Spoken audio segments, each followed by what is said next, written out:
Nah, kemudian defleksi ini yang kita bicarakan tadi sebelumnya itu biasanya dicek terhadap kombinasi ya, beban-beban kombinasi.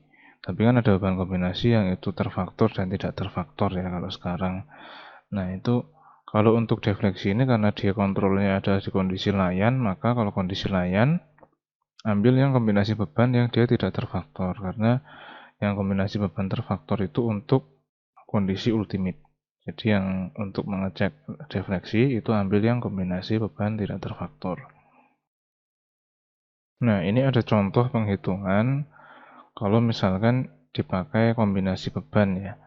Kalau dipakai kombinasi beban kan yang dibandingkan adalah kondisi ultimate terhadap kondisi servis ya. Nah, kondisi ultimate itu kan yang terfaktor, berarti ada faktornya 1,35 katakanlah. Kalau di yang sekarang yang kita acu, yang di SN itu kan 1,2D sama 1,6L ya. Nah, itu dibagi dengan yang kondisi tidak terfaktor. Nah, ini jadinya kira-kira seperti ini gambarannya. Jadi kalau disederhanakan seperti ini, nanti range-nya itu kalau dia terdiri dari beban apa dan apa, nah itu tinggal dimasukkan nilai koefisien bebannya. Kemudian dibagi dengan kondisi dia tidak terfaktor. Nah, untuk contoh yang kombinasi ini ya, katakanlah 1,35G plus 1,5G, ini nilainya, range-nya itu rasionya mulai dari 1,42 untuk kondisi R itu yang ini tadi. Nah, 0,8 kemudian sampai R-nya 2,0 itu nilainya rasionya sekian. Tapi ini hanya contoh saja. Nah, yang perlu dicatat adalah kesimpulannya ini.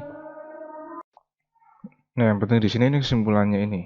Jadi berdasarkan ini ya, ini contoh ya, contoh perhitungan dari kondisi tegangan pada baja di kondisi layan itu akan mencapai leleh apabila nilai Z yang tadi ini, nilai Z yang ini itu lebih besar daripada nilai ini gitu. Nah, itu akan tercapai kondisi yang leleh di kondisi layan. Nah, nilai dari contoh ini ya, dari contoh ini itu kondisi ini bisa terjadi ketika dia akan jarang terjadi kalau dia kondisinya adalah menggunakan perancah ya, robot construction, jadi pakai perancah. Tapi dia bisa terjadi kalau tipe konstruksinya adalah tanpa perancah.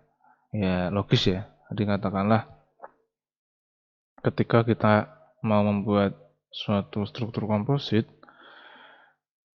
kondisinya si balok itu ditahan dengan perancah dan langsung dengan IWF, kemudian cor di atasnya kayak gitu, otomatis tahanannya ketika dia menahan beban ketika pelaksanaan itu kan otomatis lebih besar potensi terjadi leleh itu kan yang di kondisi dia tanpa perancah, ya logis lah. Ketika dia pakai perancah kan otomatis defleksinya juga sangat kecil sekali.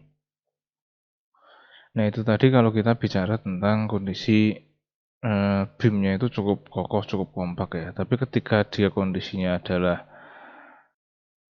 potensi untuk mengalami local buckling, maka cara hitungnya tidak lagi dibatasi oleh kondisi layan, tetapi dibatasi oleh kondisi ultimate. Gitu ya. Jadi kalau kondisinya itu dia rawan local buckling, artinya penampangnya tidak kompak kayak gitu.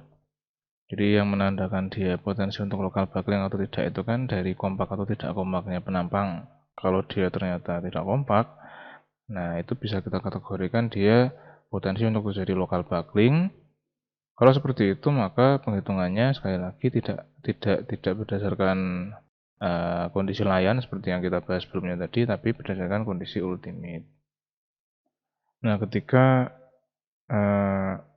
seperti yang dibahas sebelumnya tadi, kalau penghitungan leleh itu terjadi ketika kondisi layan, ketika kondisi layan itu dia kondisinya kan masih elastik, jadi analisisnya pun harus elastik.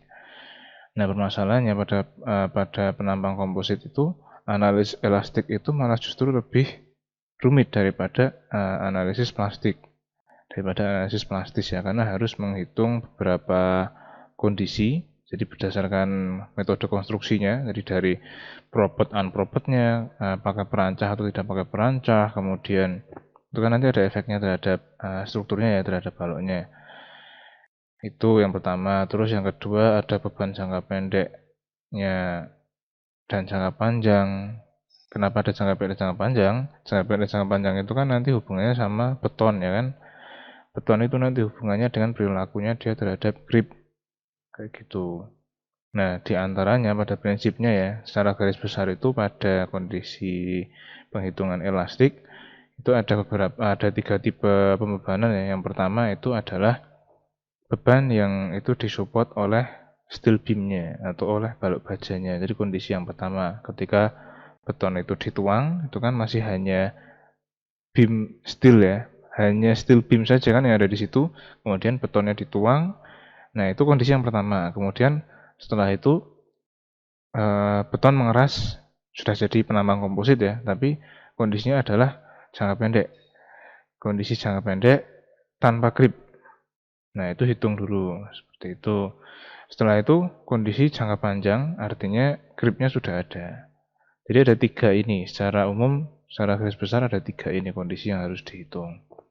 Nah, namun untuk pendekatan tetap dihitung dengan tiga ini, tapi grip koefisiennya gripnya itu bisa direduksi. Ada faktornya lah dengan cara memakai grip koefisien, nah, misalnya seperti itu.